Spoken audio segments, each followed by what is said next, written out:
नमस्कार, desert storm से मैं विमल शर्मा। आज की कड़ी में चाय पे चर्चा पे हमारे साथ है गणपत सिंह बैरसियाला। हम बता दें कि गणपत सिंह बैरसियाला पूर्व में बाल्यकाल में क्रिकेट के, हैंडबॉल के, बास्केट के और हॉकी के बहुत अच्छे प्लेयर रह चुके हैं। आपने युवा अवस्था में सेना ज्वाइन की, 20 वर्ष तक देश की सेवा की। 20 वर्ष तक सेवा करने के बाद में वे सेना से सेवानिवृत्त होकर आए। 2015 में वो वापस जैसलमेर लौटे और उन्होंने समाज सेवा को अपना माध्यम बनाया और समाज सेवा में जुट गए। हाल ही में 3 माह पूर्व उन्होंने आम पार्टी ज्वाइन की और आम पार्टी के जिला कोऑर्डिनेटर बनाए गए। आपका स्वागत है हमारे चैनल पर गणपत सिंह जी। आपसे मेरा सवाल ये रहेगा कि आप एक सेना से लौट कर आए जवान हैं और आप राजनीति से रहे और समाज सेवा में रहे। समाज सेवा के बाद में आप आम आदमी पार्टी से किस तरह जुड़े? मैं पहले सेना में जब था तो शुरू से मेरे अंदर एक ये भावना थी कि देश की किसी न किसी साइड से जो सेवा करता है वो एक देश का सच्चा सिपाही है। और सेवानिवृत्ति के बाद में जब मैं यहाँ आया हूँ तो लगभग मुझे 7 से 8 साल हो गए हैं। 7 से 8 साल के बाद यहाँ जैसलमेर के अंदर आकर के देखी तो जो यहाँ पे राजनीति हो रही है और एक आम आदमी के साथ में क्या एक छल और धोखा टाइप की एक राजनीति के हिसाब से उन लोगों को हमेशा एक साइड से अपन कहें तो उनको हमेशा पीछे की लाइन में धकेला जा रहा है। और कुछ लोग एक गलत राजनीति करके जो गरीब है उनको दिनों दिन गरीब बनाते जा रहे हैं। उनके बारे में कोई ऐसा काम नहीं कर रहे हैं कि आम आदमी का भला हो। तो ये सोचते हुए हमने भी सोचा कि हम क्यों ना इस राजनीति के अंदर घुस करके लोगों की कुछ सेवा की जाए, लोगों के लिए साथ कंधे से कंधा मिलाकर खड़े रहे। राजनीति में आने का आपका मकसद है कि किस तरह से लोगों के साथ जुड़कर काम किया जाए, मगर राजनीति में आने के बाद में आपने आम आदमी पार्टी को ही क्यों चुना? अन्य पार्टियां भी थी, क्या कारण रहे कि आपने आम आदमी पार्टी चुनी? आम आदमी पार्टी से जुड़ने के बहुत कारण। आज जो देश की राजनीति के अंदर सोशल मीडिया के सोशल साइट से, प्रिंट मीडिया, इलेक्ट्रॉनिक मीडिया से अपन देख रहे हैं कि देश की राजनीति को बहुत गंदा रूप दिया जा रहा है।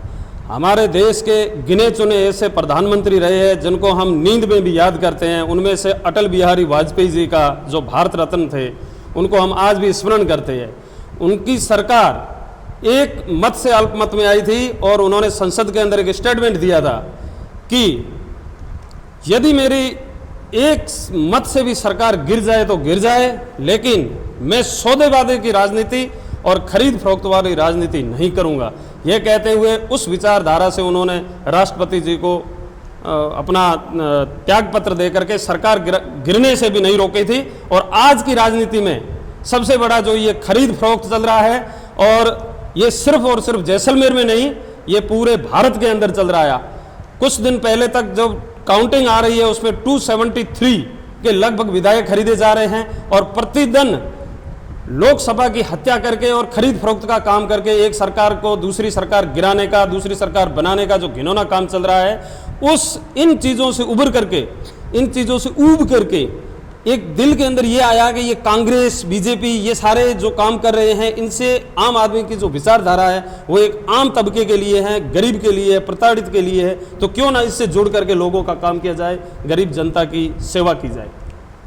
आपने आम आदमी पार्टी चुनी। आपको लगा कि भाजपा और कांग्रेस और अन्य दल खरीद फरोख्त की राजनीति करते हैं और राजनीति इस तरह की करते हैं और आम आदमी पार्टी अलग तरह से कार्य करती है, उसको देकर आपने इसको चुना। अब मेरा सवाल है आपसे कि राजस्थान में चूँकि भाजपा और कांग्रेस का शासन रहता है, एक बार भाजपा एक बार कांग्रेस, ऐसी स्थिति में राजस्थान में आम आदमी पार्टी का क्या भविष्य देखते हैं? इसमें एक बार कांग्रेस, एक बार बीजेपी नहीं, ये सिर्फ और सिर्फ जनता को बरगलाया गया है। कांग्रेस प्लस बीजेपी एक बार, कांग्रेस प्लस बीजेपी दूसरी बार, BJP plus Congress, Congress plus BJP, ये पिछले 70 सालों से चल रहा है। ये दोनों पार्टियां मिली हुई हैं, इन दोनों पार्टियों का अंदर ही अंदर गठबंधन है। एक पार्टी जब सरकार में आती है तो दूसरी पार्टी उसका विरोध तक नहीं करती है।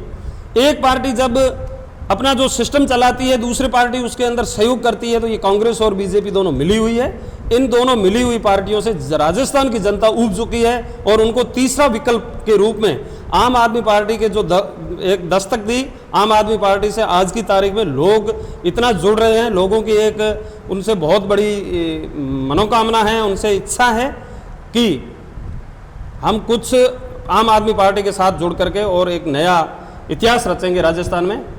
इस तरह की जनता की भावना। राजस्थान में आप एक तीसरा विकल्प के रूप में भाजपा और कांग्रेस के विकल्प के रूप में आना चाहते हैं, वही स्थिति जैसलमेर की है। जैसलमेर में जिस तरह से जैसलमेर जिला राजपूत, मुस्लिम और मेघवाल बाहुल्य जिला है, यहाँ भी जिस तरह की कांग्रेस की भाजपा की जड़ें जमी हुई है, उसमें आप अपना स्थान कैसे बना पाएंगे? इसमें क्या है कि जैसलमेर की जो राजनीति है वो राजस्थान की राजनीति से थोड़ी हट करके है।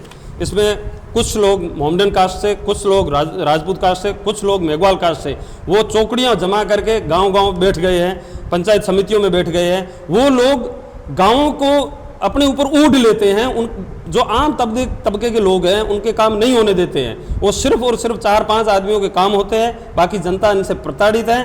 और ये ऐसा नहीं किसी कास्ट या किसी समुदाय की पार्टी है। इस पार्टी के अंदर सबसे जो गरीब तबके के लोग हैं वो सबसे पहले एंट्री हो रहे हैं और लोगों की जो भावना है वो चाहे वो किसी भी कम्युनिटी के, किसी भी समुदाय के हैं, आम आदमी पार्टी के साथ में ज़्यादा से ज़्यादा जुड़ रहे हैं। और आने वाले समय में ये बहुत बड़ा एक हुजूम बन करके आम आदमी पार्टी जैसलमेर में उभरेगी। जैसलमेर में आम आदमी पार्टी बहुत बड़ा हुजूम लेकर, मतदाताओं का साथ लेकर आगे बढ़ने वाली पार्टी है, ऐसा कहना है गणपत सिंह बैरसियाला का।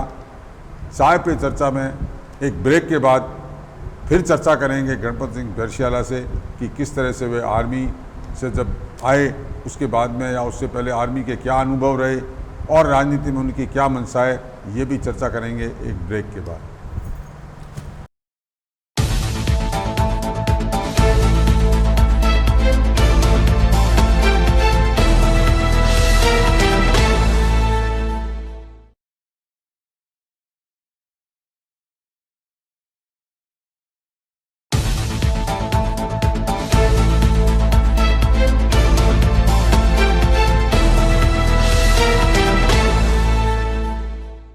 नमस्कार, चाय पे चर्चा पे एक बार फिर आम आदमी पार्टी के जिला कोऑर्डिनेटर गणपत सिंह बैरसियाला के साथ मैं आपसे अगला सवाल ये जानना चाहूँगा कि आप जिस तरह से सेना से सेवानिवृत्त होकर आए हैं राजनीति में, समाज सेवा से राजनीति में, तो राजनीति में आकर क्या आपका की मंशा भी जैसलमेर से विधायक का चुनाव लड़ने की है आगामी विधानसभा में, या किस तरह से राजनीति में किस पद पे लड़ने की आपकी मंशा रहेगी?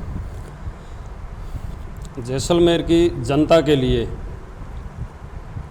हम किसी भी व्यू से उनकी सेवा करना चाहते हैं। सेवा सिर्फ विधायक बन के नहीं की जाती है। जैसलमेर का एक आम आदमी बन कर के भी यदि सेवा के भावना उसके दिल में है तो वो कर सकते हैं। और रही बात विधायक बनने की, तो वो पार्टी तय करती है, पार्टी टिकट देगी और वो भी देगी तो जनता जनार्दन जो तय करेगी उसको पार्टी टिकट देगी। और उसके बाद में राजस्थान की 200 विधानसभाओं पे जो आम आदमी पार्टी अपने कैंडिडेट खड़े कर रही है और चुनाव फाइट करेगी, उसमें उम्मीद है कि इस बार हम 100% राजस्थान में सरकार बनाएंगे और एक गरीब तबके को, जो हमेशा कांग्रेस और बीजेपी जिनको गरीब रखना चाहती है, उस तबके के लोगों को ऊपर उठाएंगे और उनकी सेवा में सहभागीदार बनेंगे। ऐसी हमारे को आशा है, उम्मीद है। आप 200 विधानसभा क्षेत्र में विधायक का चुनाव कैंडिडेट खड़ा करना चाहते हैं और राजस्थान में सत्ता आप आम आदमी पार्टी की आएगी, इसको लेकर आप कॉन्फिडेंस है, आपको विश्वास है, आपका आत्मविश्वास है कि आप करेंगे। मगर आपको नहीं लगता कि बहुत कठिन है? जिस तरह से आम आदमी पार्टी दिल्ली में आई थी और पंजाब में आई है, उसके बाद में जो पिछले दिनों के जो हालात चल रहे हैं, जिस तरह से भ्रष्टाचार के आरोप लग रहे हैं, तो उसको लेकर क्या आप आम आदमी पार्टी की छवि खराब नहीं हो रही है? ये भ्रष्टाचार तो एक षड्यंत्र है। ये राजनीति के अंदर इस तरह के आरोप प्रत्यारोप लगाना एक सत्तारूढ़ पार्टियों के लिए बहुत एक आम बात है। और आम आदमी पार्टी एक स्वच्छ पार्टी है, जीरो टॉलरेंस जो भ्रष्टाचार उसके ऊपर काम करती है। और आम आदमी पार्टी का भी कोई मंत्री यदि भ्रष्टाचार लिप्त पाया जाता है तो पंजाब की तर्ज पे उसको हम आम आदमी की जो विचारधारा के हिसाब से वो दंडित किया जाता है। और भ्रष्टाचार के बिल्कुल ही अगेंस्ट और आम आदमी के लिए जो मतलब गरीब तबका है उसके लिए आम आदमी पार्टी खड़ी हुई है और उसके लिए काम करने के लिए हमेशा तैयार रहती है। और आम आदमी के लिए सबसे बड़ी बात यह है कि जो भ्रष्टाचार के अभी आरोप लगा रहे हैं वो तो सिर्फ बीजेपी लगा रही है और बीजेपी का ये षड्यंत्र है वो फेल हो गया है। ईडी सीबीआई से जांच होने के बाद में भी आज आम आदमी पार्टी एकदम बिल्कुल स्वच्छ है, साफ है और साफ नीति और नीयत से काम करती है। आपने कहा आम आदमी पार्टी पर आरोप जो लगा रहे हो मिथ्या आरोप है।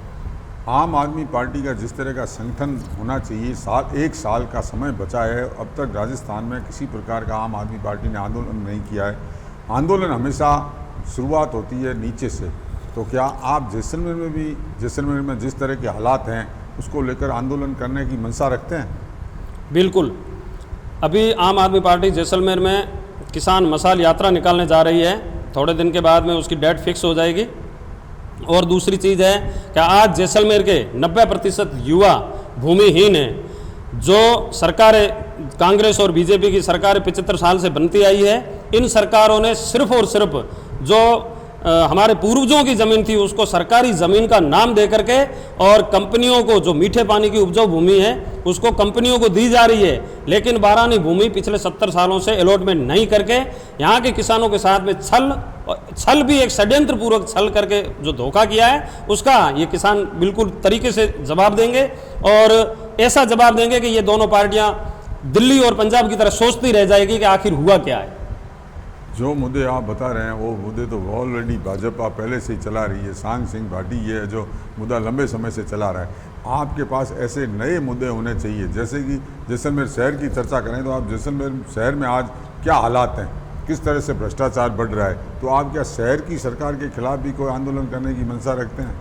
शहर की सरकार है वो भ्रष्टाचार में बिल्कुल डूबी हुई है। उसके अंदर अभी जो थोड़ा दिन पहले हमने देखा है कि गढ़ीसर के लिए 52 करोड़ रुपए जो अलॉट इन्होंने सेक्शन किए थे, उसके अंदर अब थोड़ा दिन के बाद में आरटीआई लगने वाला है और वो भी दूध का दूध और पानी का पानी होगा। अभी एक हमारे परम आदरणीय स्वर्गीय श्री गोवर्धन दास जी कल्ला के नाम से कोलानी के लिए जो फॉर्म भरे गए हैं उसके लगभग 70 करोड़ रुपए नगर पालिका के अंदर ऐसे रखे हुए पड़े हैं। अभी कोलानी के लिए उनका जो प्लॉट है वो खोले नहीं जा रहे हैं। उसके अलावा जो जैसलमेर की सड़कें हैं वो हर 2 साल के अंदर तोड़ करके फिर बनाना, फिर तोड़ना, फिर बनाना, ये ही इनका भ्रष्टाचार है वो उजागर करता है। और डूबी हुई भ्रष्टाचार के अंदर लिप्त कांग्रेस और बीजेपी का जैसलमेर के अंदर तो सबसे पहले सुपड़ा साफ होने वाला है। आपने बहुत जवाब दिया, आपकी मंशा जाहिर की कि आप पार्टी की ये मंशा है।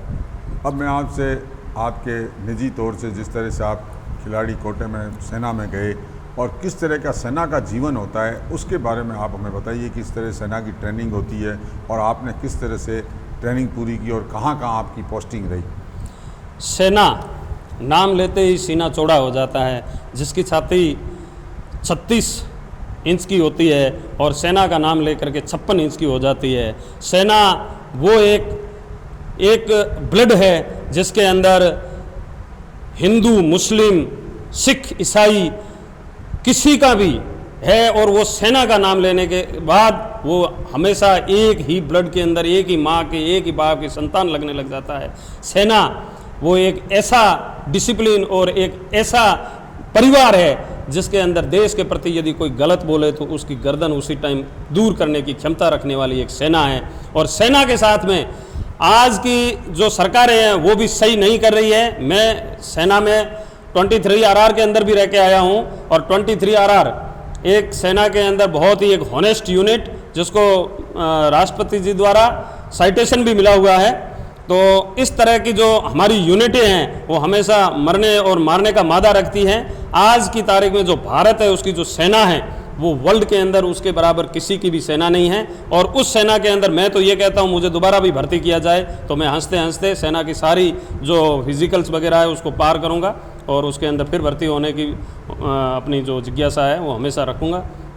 आज देश में सबसे ज़्यादा चर्चा इन दिनों रही सेना को लेकर तो अग्निवीर की रही। जो अग्निवीर की योजना केंद्र सरकार द्वारा लाई गई, अग्निवीर की भर्ती शुरू भी हो गई है।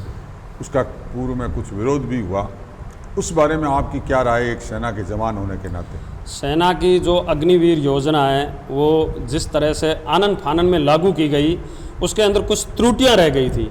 यदि प्रधानमंत्री जी अपने देश के जो हॉनेस्ट जो ऊपर रक्षा मंत्री है और सेना अध्यक्ष है, ये सारे मिलकर के और सेना के जो ये अग्निवीर के अंदर जो त्रुटियां रह गई उनको दूर करे तो ये एक अच्छी योजना साबित हो सकती है।